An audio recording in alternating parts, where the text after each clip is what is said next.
Welcome to episode 89 of In Touch with iOS, a podcast that talks about iPhone, iPad, Apple Watch, Apple TV, and related technologies, plus tips, apps, and gear. I'm your host, Dave Ginsburg. My co-host, Warren Sklar, decided to go on vacation in Aruba, and who knows if he's even going to make it back. So even better, I have my good buddy and fellow podcaster, Chuck Joyner, joining me today. How you doing, Chuck? I'm doing good, but I got to tell you, I'd probably rather be in Aruba. Yeah, I would. I think I might be. I told him. I said to him, he may not be able to come back. I don't know. They might quarantine him with all this coronavirus stuff. So, and he's probably rooting for that, David. If he has any sense, he might be. So I'm sure he'll be listening to this and go, "Yeah, I'm stuck here." But no, let's hope not. But we got the usual stuff to talk about. There's always stuff in the news we could chat about, and throw a couple topics out there. Apple TV, our thoughts of what's going on with that platform, and all kinds of other stuff. We'll just start talking here. So let's go ahead and jump right into the news here. The big thing, obviously, the big topic has been is coronavirus. Unfortunately, it's very sad what's been happening across the world with Italy and China, and especially Italy. I mean, oh my gosh, 12,000 people have been infected in that country. It's just horrible. I'm sure you've been, obviously, we both following it in the insurance industry. So it's just awful, isn't it? Yeah, it's there's a lot of panic out there, and I don't know how much of it is justified. I'm not a physician, so I don't even like to express those opinions too much in public. But the one thing that is certain is that people are very concerned, right? And they're looking for answers, and unfortunately, there doesn't seem to be a lot of really great sources because there's so much conflicting information. So sort of take it for what it is. Yeah, exactly. So, but this isn't a political show, and no, we're not going to talk about coronavirus. So, but we will talk a little bit about it only because this past week there was a great article. Joanna Stern, which is she's a great tech reporter for Wall Street Journal. She did a really fun video talking about should you clean your phone to combat the coronavirus? Definitely or maybe was the title of it. And she went through and started. I don't know if you saw this yet, Chuck, but she started cleaning the iPhone with the Clorox wipes and all these other things that Apple had just recently approved that they can be used on your iPhone. I was a little concerned using it on mine, weren't you? Using those? Yeah, I was a little surprised at this, and Apple has basically given its blessing to certain things to clean your iPhone with that previously they had suggested not to. Yeah, I don't know. This is pure speculation, folks. This is mine. That if they're figuring that if you do this now, as long as you're not doing it like every hour or whatever, that it won't really do much, if any, damage to your phone. Maybe that's the reason they were suggesting not earlier, that if you were doing this for over a period of 2 or 3 years on any kind of regular basis, that you might take that oleophobic coating off. So I don't know. It's one of those things that you just, I guess, have to measure out a little bit yourself and recognize that even if you do wipe the oleophobic coating off eventually, it's probably better than getting the virus. Yeah, and these Clorox wipes are pretty common. A lot of people buy these, and they're convenient to use for cleaning.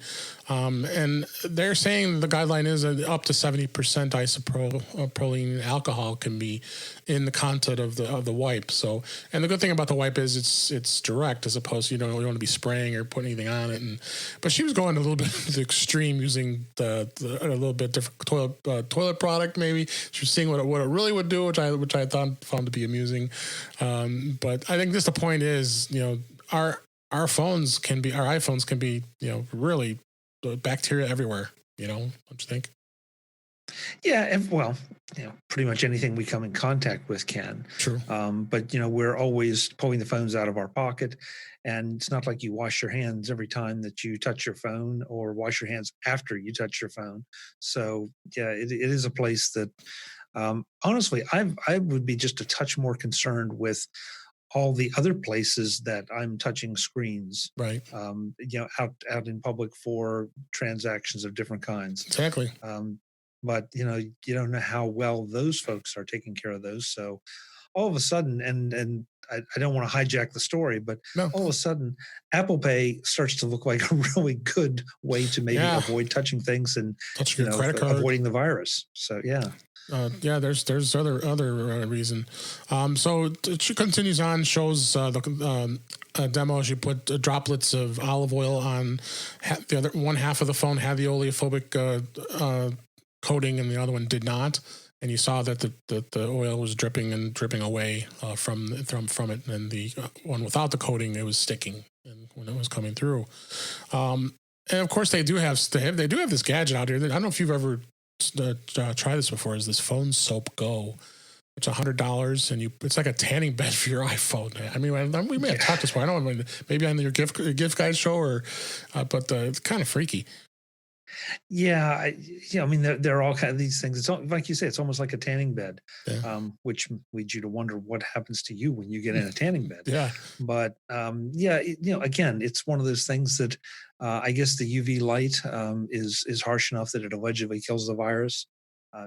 It's one of those that if you get it, you use it. How do you know?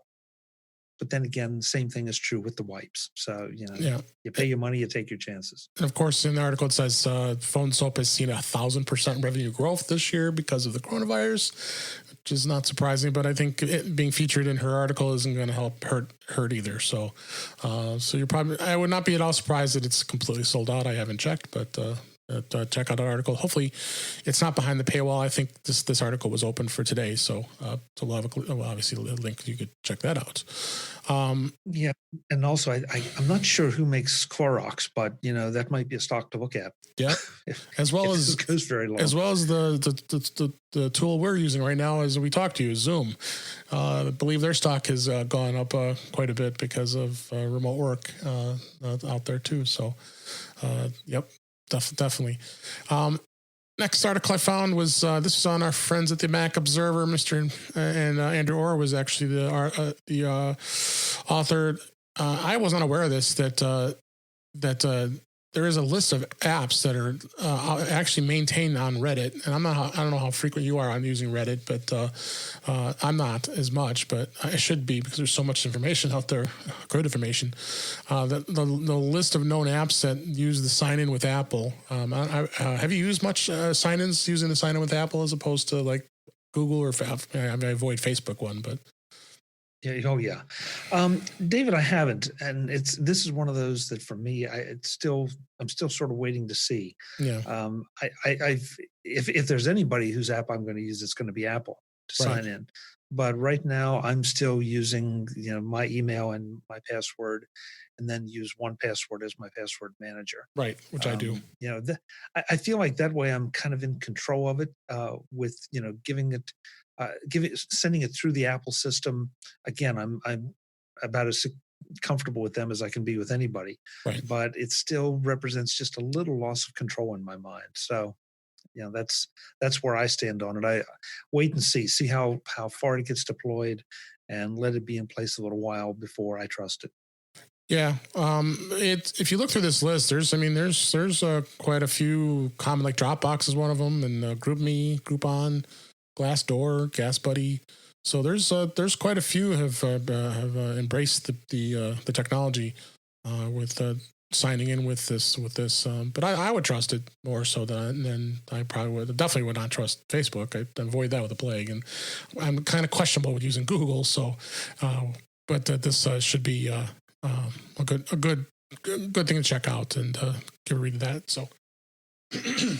Well, and one thing I think it's important to point out here, and Andrew does in the article, that according to this, if you use sign in with Apple, the app does not get your email address. Right. And under the method I'm using, it does. And I don't think I'm wrong on this, but somebody feel free to correct me if I am. But I think GasBuddy was one of those that got called out for capturing folks' information without full disclosure. Now that's probably been corrected at this point, but it does point to a reason to use sign in with Apple. Again, if you can get comfortable with it, and if it's deployed sufficiently to the sites that you visit. Yeah. So let's move on. I got the next article was actually on The Verge, but kind of via 9to5Mac. So they all like sharing, and we always share by talking about it as well. So more iOS 14 leaks that have been coming out. They actually broke a big story about all the leaks that they were very legitimate because it actually was leaked from a very reputable source. That the next Apple hardware and some new home screen view is possibly going to be happening here with more details that are coming out. So they're definitely more offering discussions about Apple TV with sounds like they potentially might come up with a new remote, which I think would be very exciting. I don't know if you're very much a fan. I know a lot of people are not a fan of the current Apple TV remote. I'm sure you are not.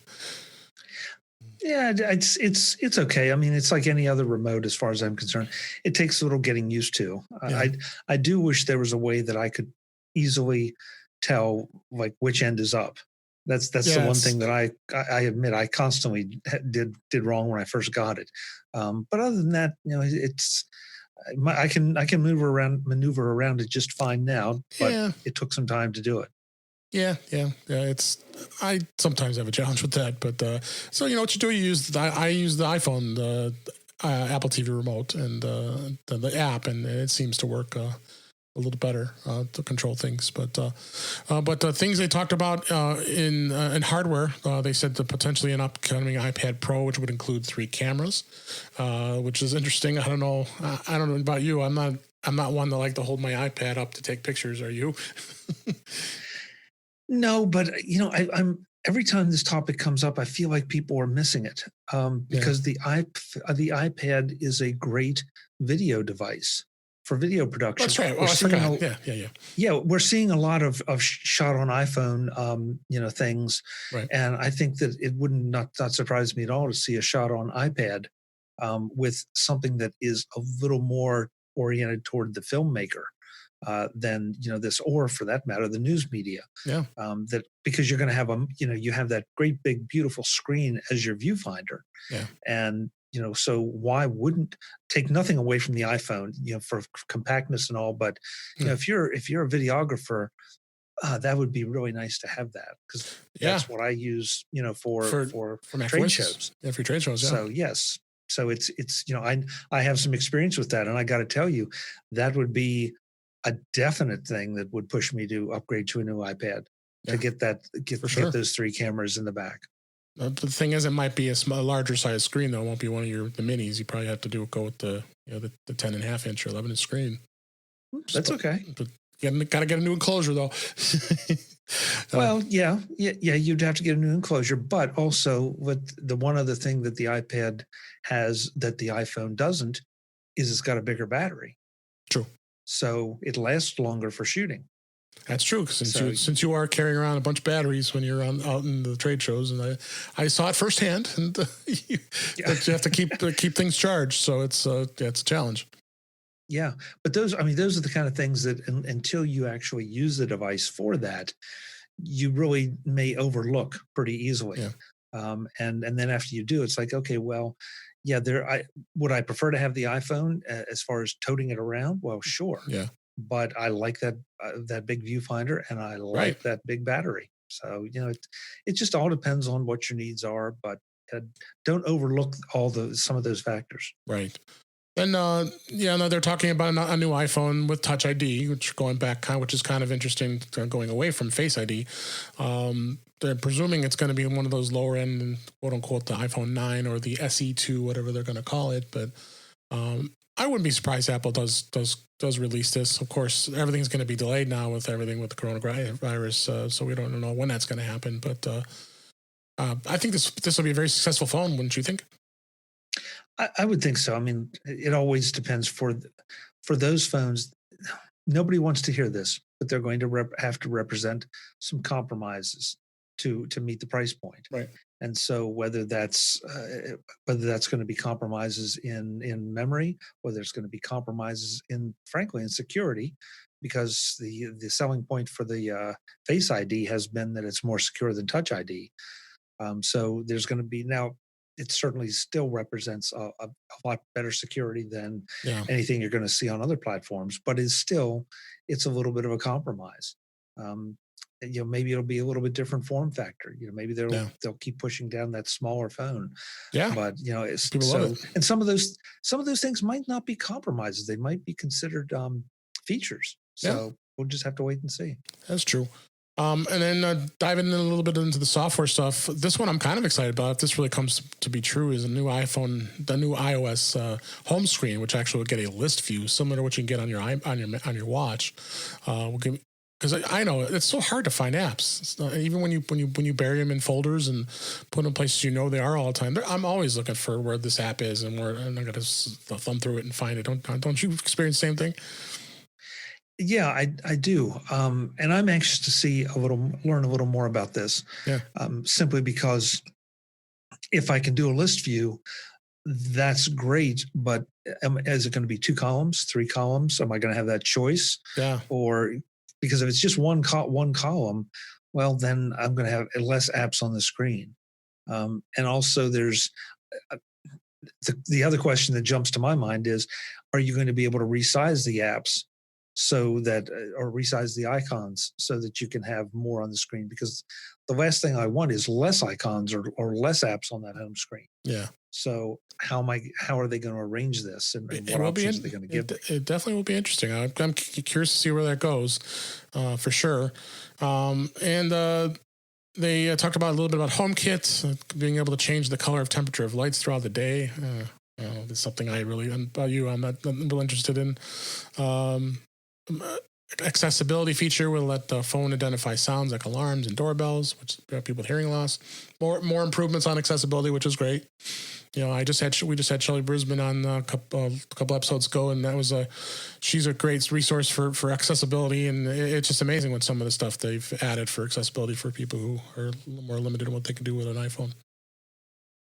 And accessibility is, we all talk about it, I guess, for assuming somebody needs it, but there are a lot of times that those accessibility features enhance the usefulness of the machine, even for the people who really don't necessarily require that feature.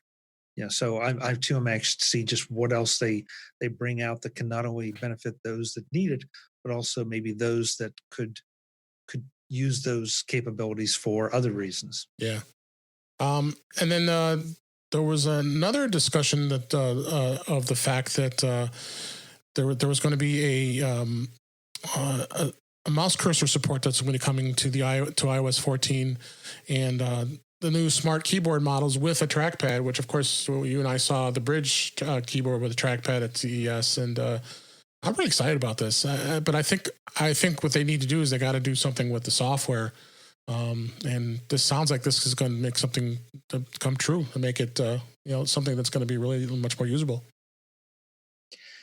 I'm anxious to see, because we've heard for so long about macOS and iOS coming together, and then they tell you it's not, and then they release something like Catalyst that lets apps go back and forth a little bit easier.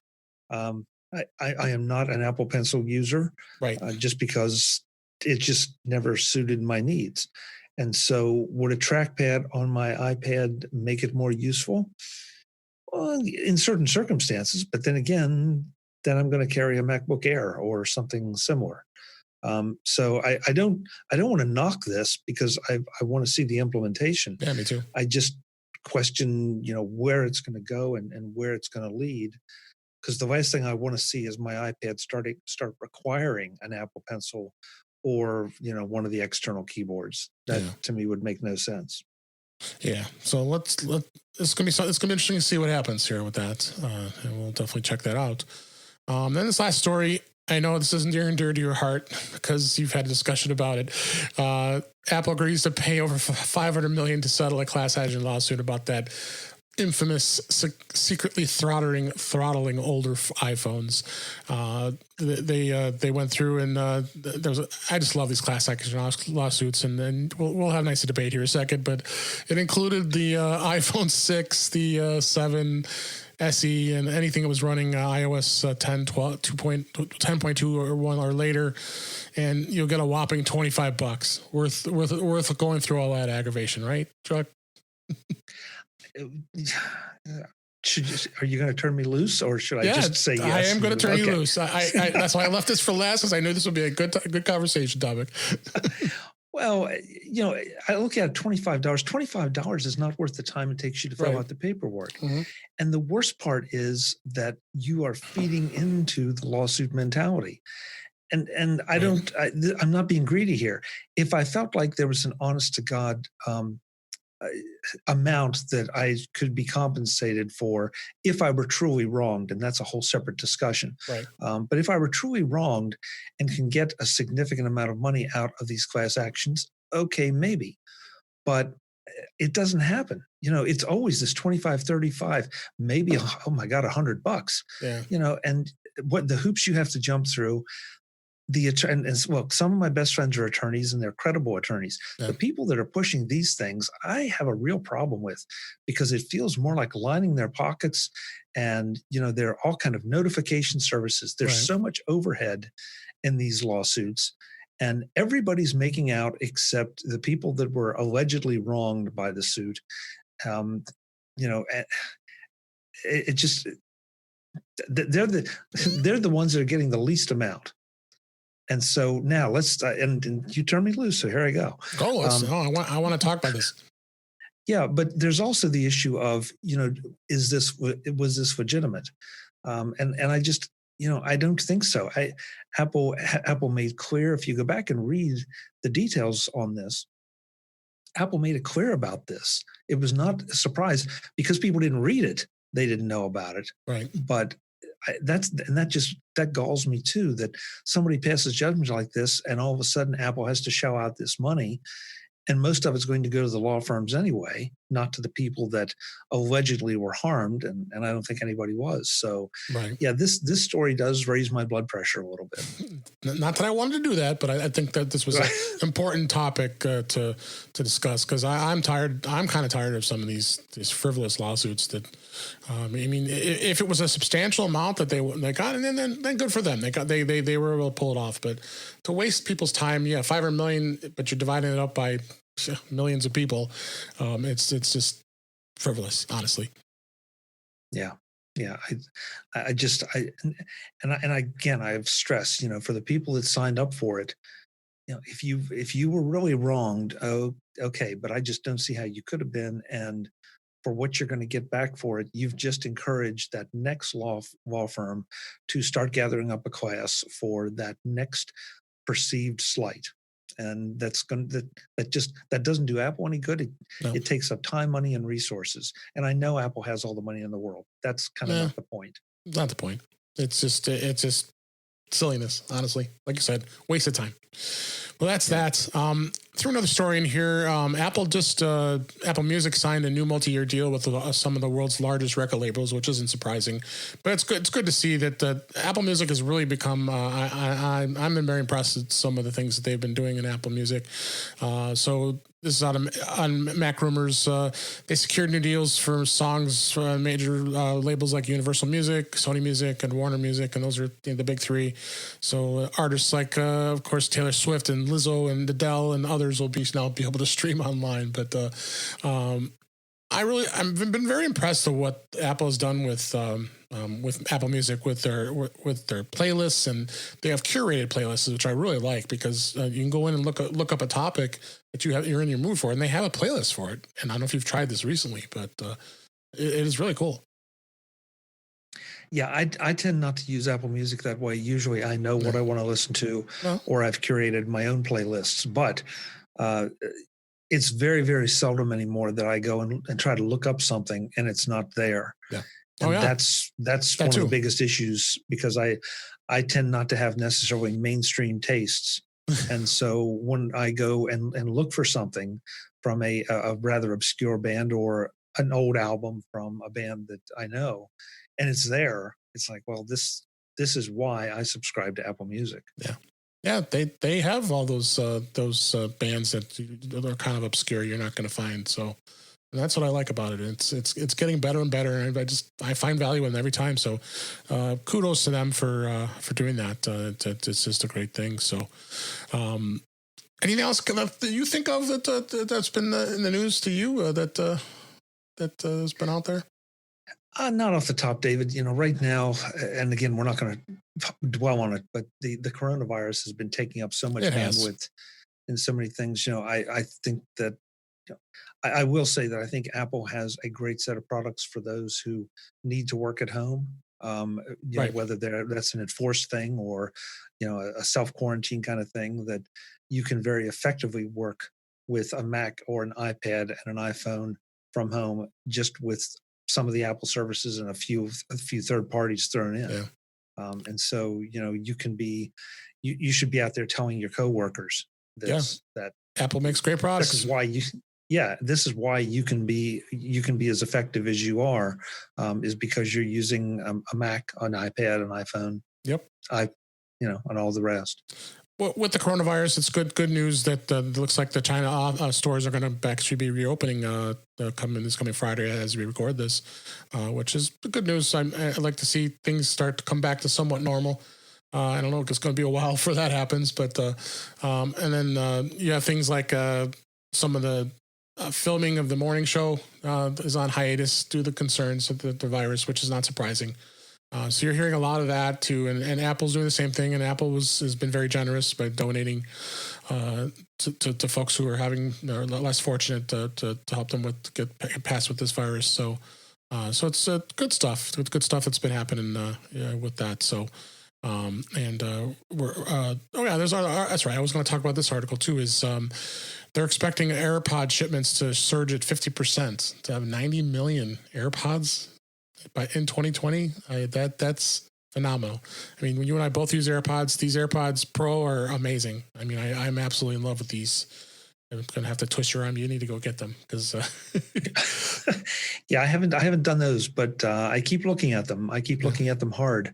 But right now the old, the normal AirPods. Yeah, and they're fine. I mean, I still have a pair.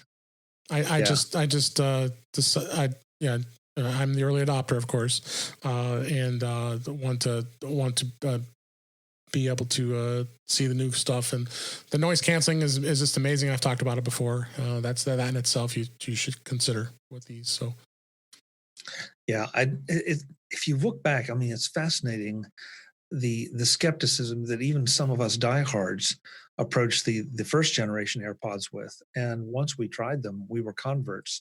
And I think that will happen for me with the AirPods Pro too. AirPods Pro also. Yeah. You have jumped on that bandwagon faster than I have. Yeah. But there's no question. They may not be the best music devices in the world, but they are certainly some of the most comfortable and certainly some of the most utilitarian. And they integrate with Apple's ecosystem so well. Yeah. Oh, yeah, for sure. And it's just something that I think I definitely see anybody. You should go out there and at least check them out and see if it's something that's going to be good for you. So, Agreed.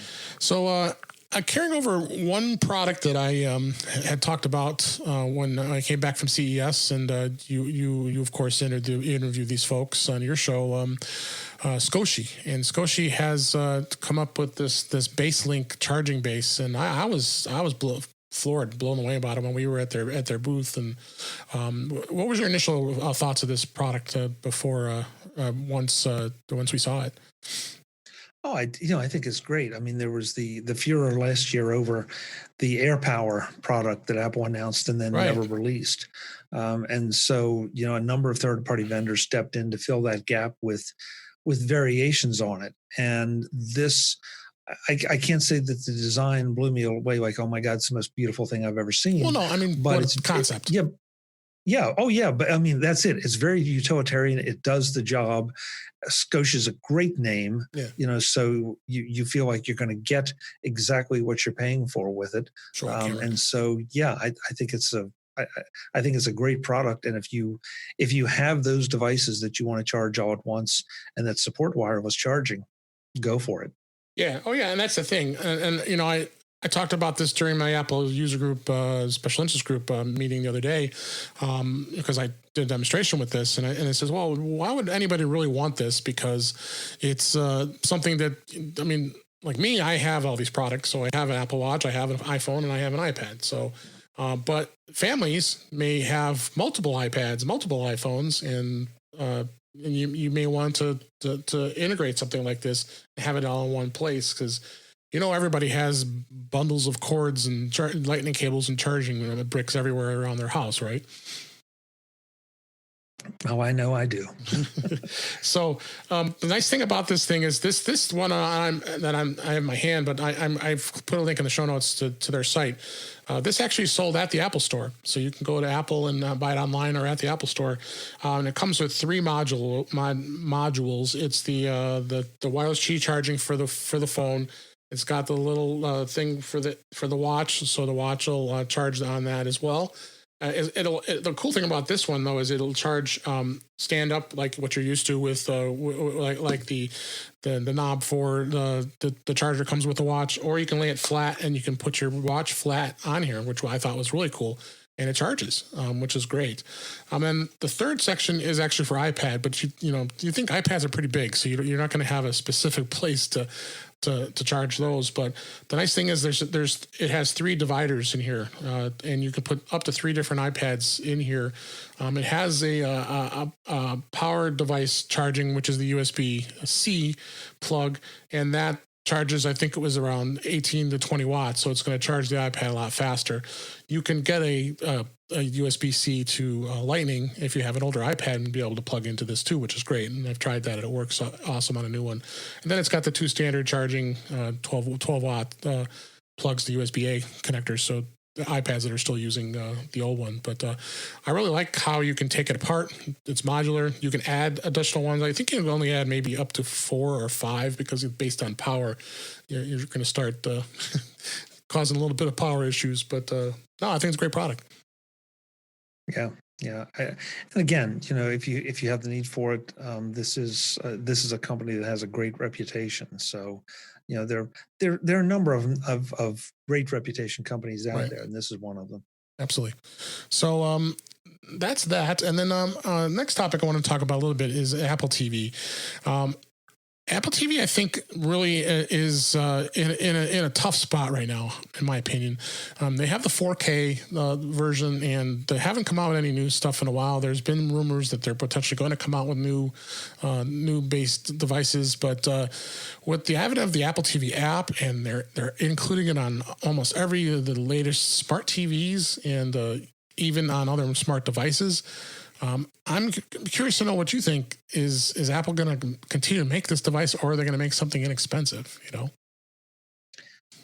It's a good question, David, and I think it depends on what the device is supposed to be. Yeah. If it's supposed to be just a set-top box to consume video, then there may be no reason to produce something, great. Certainly, the Apple TV interface has improved over time. It still has a few challenges.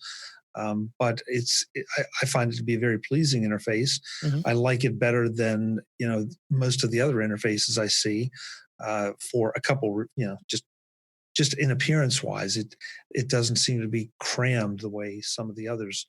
And I'm not going to pick on anybody's interface because they all choose to do what they do. Right. That said, and of course, there's been a lot of discussion. Will the Apple TV turn into more of a gaming device? Now with Apple Arcade, I think there's a distinct possibility that could happen. But then you have issues of, okay, we have to start supporting all the controllers for some of the more sophisticated games. Or could you turn in fact, I'm not even sure because I'm not a gamer, but Either. I think at some level you can turn your iPhone into a controller for some of this.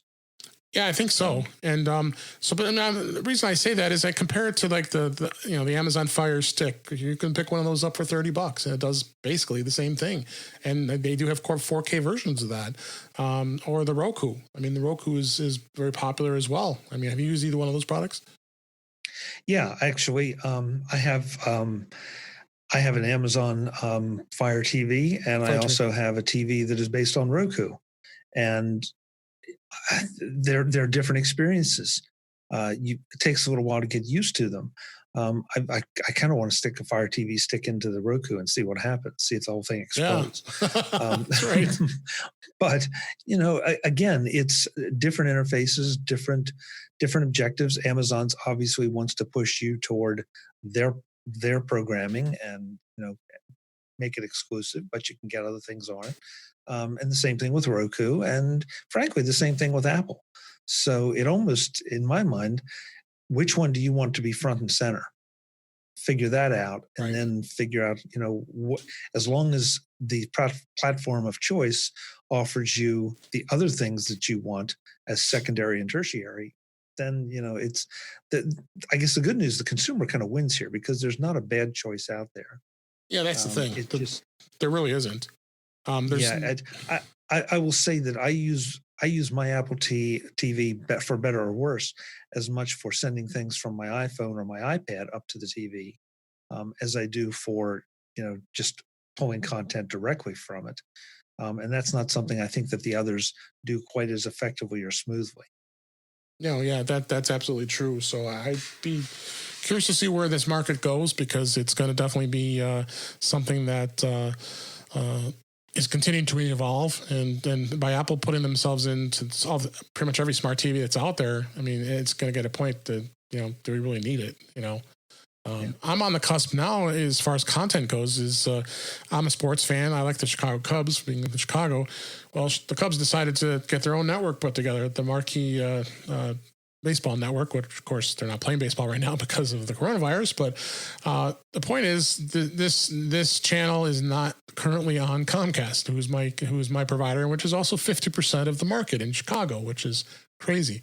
So you got to decide what service are you going to go with, because they've signed up with AT&T, they've signed up with WOW, which is a regional provider for cable, and then they're also on DirecTV, which is Dish, which I refuse to put a dish on my roof, but they're also on Hulu TV, and okay, so now what do I decide with more content? There's just so much content out there, I'm getting crazed of what I've been paying for. I'm sure you're in the same boat. Yeah, I am, and there's got to be a consolidation at some point. It really has to be. And I mean, I admit to being a bit schizophrenic about this because at one moment I know there has to be a consolidation, but the next moment I'm still fighting back against the bundles of any kind because the bundles so often include things that I don't want, don't need. And unfortunately, most of the time, I'm not quite as strong about this with the online offerings, but certainly in the cable offerings, they insist on giving you all of the all the ESPN sports networks, all 500 of them, whatever, Yeah. It's the way it seems like, and that's the majority of what you're paying for. And so give me a non ESPN bundle, right? And let me see what's in it, and I'll take a hard look at it because I literally never watch ESPN. Now that's me, and I'm probably you're not a sports fan, So I'm not. Well, I'm not that kind of sports fan. Now give me the golf channel, and I'm that's right, golf. I forgot. Yes. Yeah. But the rest, I don't see the need to obsess over this stuff. And hey, I obsess over the tech stuff. So whatever floats your boat. You and I both. You and me both. So yeah. So I look at this and I just wonder how it's going to go. And there are times I start to wonder if would they just be better to invest in putting out their own app and selling people subscriptions to that app and kind of foregoing everything else. You would think they've signed with some of the big ones, but not Comcast. So, but I have this feeling it's going to happen sooner than later because that's quite a bit of market you're leaving behind, especially of a team that's always been. Back in the old days when WGN, the Superstation, was around, everybody watched the Cubs because it was available all over the country. So, then the same thing with the content. Like you're talking about bundles, Disney Plus, and you can bundle it with ESPN Plus and on Hulu, and pay like a flat rate. And I'm doing that currently, but I'm just kind of questioning why am I doing that when I may look into potentially if they don't come around with the Cubs, I would just turn around and say, see you later, Comcast. I'm going to cut out a lot of the stuff that Hulu Live TV offers, and I might just subscribe to that instead. But it just, that's the problem. There's no way of cutting. Cord cutting is a thing, I think, is a thing of the past now. We always have those topics and discussing it. It doesn't add up. You mean it doesn't add up as far as cutting the cord? It's cutting cord, yeah. I mean, you really can't cut the cord from cable anymore. You just, I mean, well, you can, but compare the costs and the services like YouTube TV and Hulu TV and those services. You start adding it all up, it all adds up to be about the same price. Well, if you see that, I might disagree with you a little bit, and I haven't done all the research, but I've done enough to make some generalizations. With let's just pick on Comcast, okay? Please if I buy the if I buy a tier from Comcast, I get a set number of TV of channels, and I get the live local channels and all that. That's great. Right now, if I get YouTube TV, I still get options for live channels, and I get pretty much all the networks. So then the question becomes, okay, what's the price between those two? Because Hulu is not going to be bundled with Comcast. Netflix is not going to be bundled with Comcast. So you have to look at those and say, okay, those are supplemental services I'm paying for. Am I which one where do I want to stack those on? What do I want to stack those on top of? Right. Or maybe I don't need local TV. Maybe I can stick an antenna on my wall or on the top of the house, depending on where you live, and get enough local channels to satisfy me. And maybe I don't need the major networks. Maybe I can be just as happy just having Netflix and Hulu, and Netflix and or Hulu, and or some of the others, the Disney Channel, any of the others, and satisfy my needs. So you really have to sit down, and then there's a convenience factor, so let's not skip over that. That's what I said. Try to get the wife to grasp. Oh, how do you get onto Hulu TV again? Push that button. Oh, this doesn't work. I can't take this anymore because I have to admit Comcast's X1 technology with their interface is pretty gosh darn easy to navigate, and they also have Netflix and some of the other services already incorporated in their platform too. So. Right. Yeah, it's and that brings up another thing that's interesting, and I think that this is something that I'll pick on the sports teams, because they're in an interesting position. They've got to look at not just the fans of today, but the fans of tomorrow. And the fans of tomorrow are going to be a lot more versed in technology and in non-cable options. Right now may not be the time to do it, because you have the old time sports fans, and they know cable, and that's where they're going to get their sports. But give it another 10, 15 years, maybe not that long, maybe longer, depending on how you slice it. And that, I'm sorry, it's just a fact, but those fans will have died out, literally. And so it'll be interesting to see where we go. I mean, think about think about the generations that the way they reacted to the VCR. Right. I mean, there were generations. And I'm sorry to generalize, but it's the way it is. But the people that were just a little bit older then, they couldn't even set the clock, let alone figure out how to program the thing. 12. 12. Yeah. And but so you call the kids over and say, okay, kids, how do you work this thing? And it was intuitive to the kids. So I think the same thing is going to happen down the road. Yeah, and being able to consume it on an iOS device like an iPad or an iPhone is awesome. I mean, I do it all the time. I've got the 11 Pro Max, and I'll sometimes have a dinner and a quick way to consume it without having to go grab my iPad. And easy to consume it, and that's the other great thing about our devices too. So. But anyway, let's move on to another topic here I wanted to throw out there. Using your iPad as a second screen. There's lots of options out there, and Sidecar came along to being on Catalina just recently when Apple released that on the Mac. Have you tried to utilize that at all on your Mac and using it as a second screen? Yeah, I've used Duet and I've used Sidecar. I love them both because I don't think that you can ever have too much screen real estate.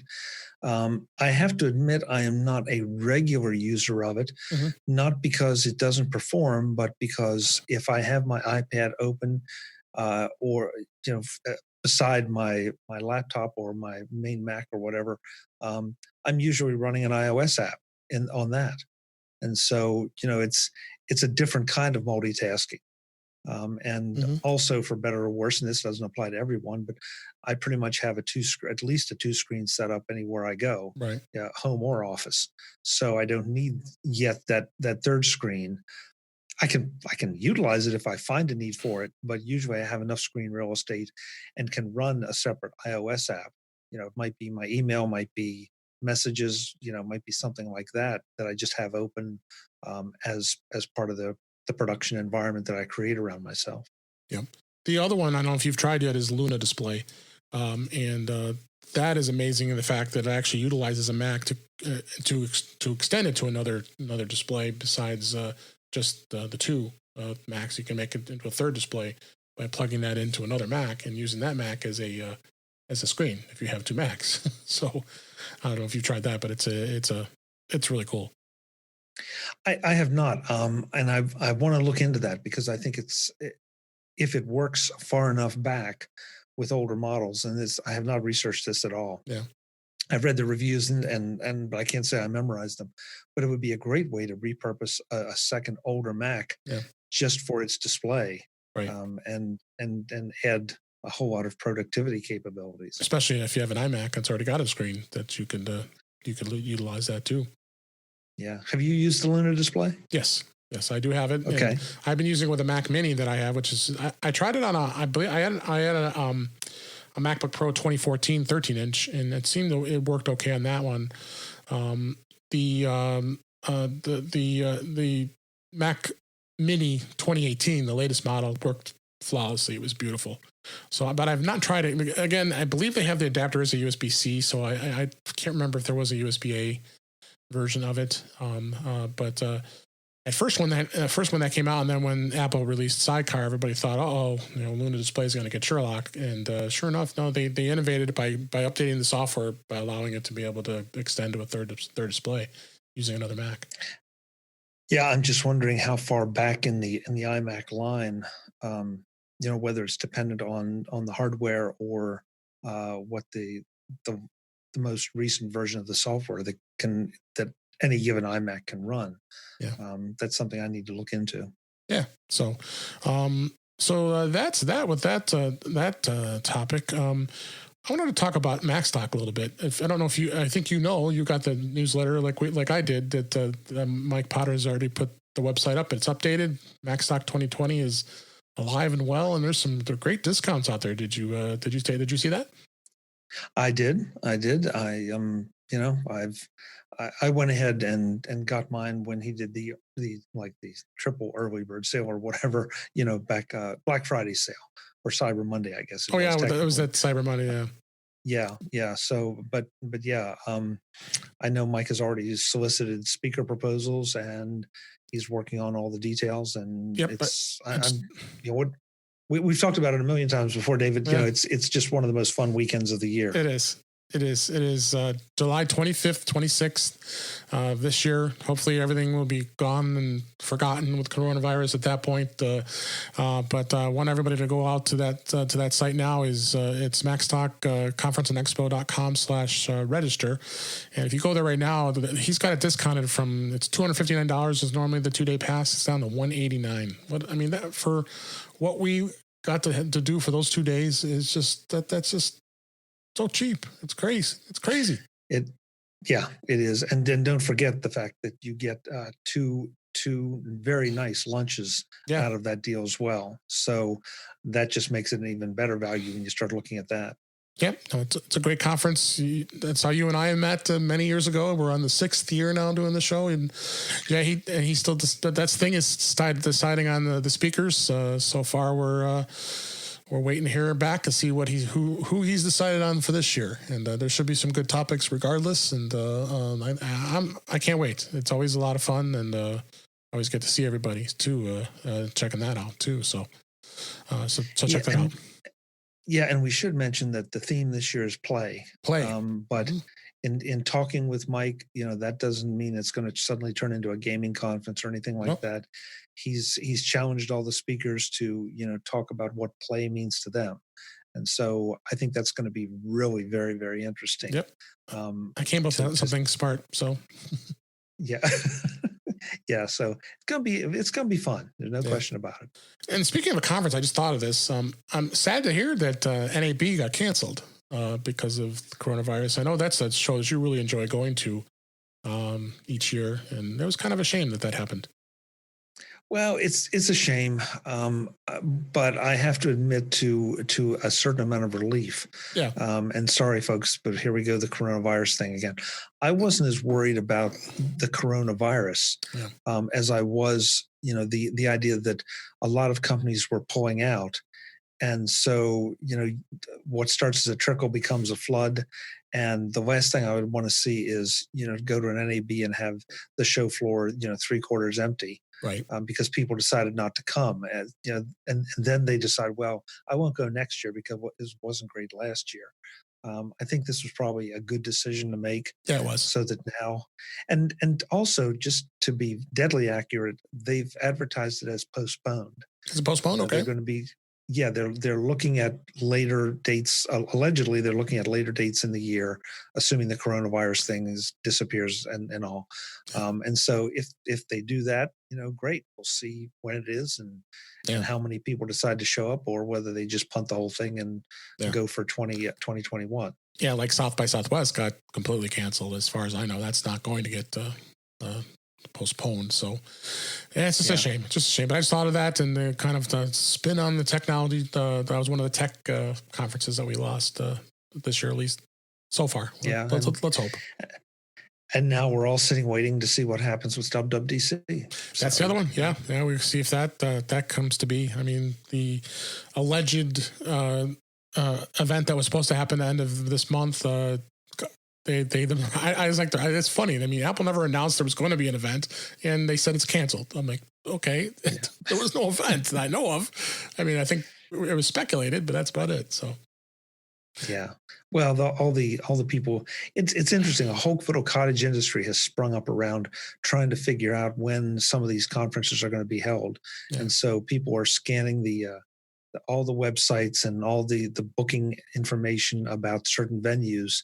And if there's this big hole in it for, a big event somewhere, they deduce it's Apple, and they've gotten pretty good at it.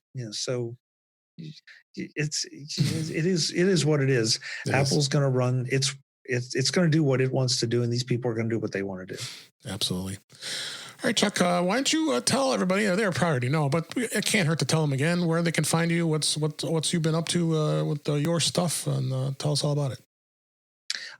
Well, you can find me over at MacVoices.com. That's where I do I target 2 to 3 shows a week, interviews and product reviews and panel discussions and anything regarding technology with a bit of an Apple bent, because Apple seems to be integrated into just about everything right now. Yep. You can see the video versions on YouTube or on the website, and of course, subscribe to to both audio and video podcasts.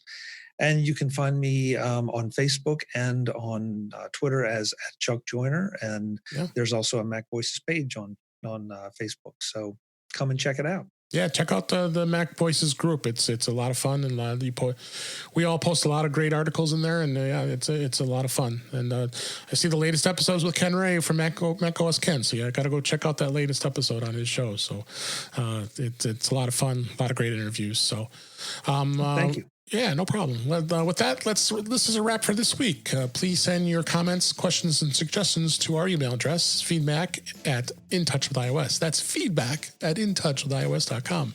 You can follow us on Twitter @intouchwithios, or you can subscribe in your favorite podcatcher, which includes Apple Podcasts, Google Podcasts, Stitcher Radio, Spotify, TuneIn Radio, and even iHeartRadio. Or better yet, just go to our website at intouchwithios.com, where all the links to all the places to listen to us are there. I am Dave Ginsburg, and you can find me on Twitter @DaveG65.